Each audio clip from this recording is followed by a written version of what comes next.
I dare you to take a trip to your local hospital. And if you have an opportunity to walk down those corridors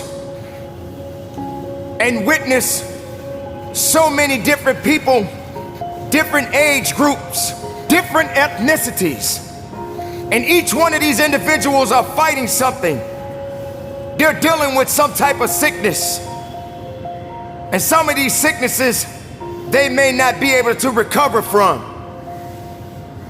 I dare you to walk down a neighborhood where there are many people that are homeless and have no place to go, no food to eat, barely even have clothes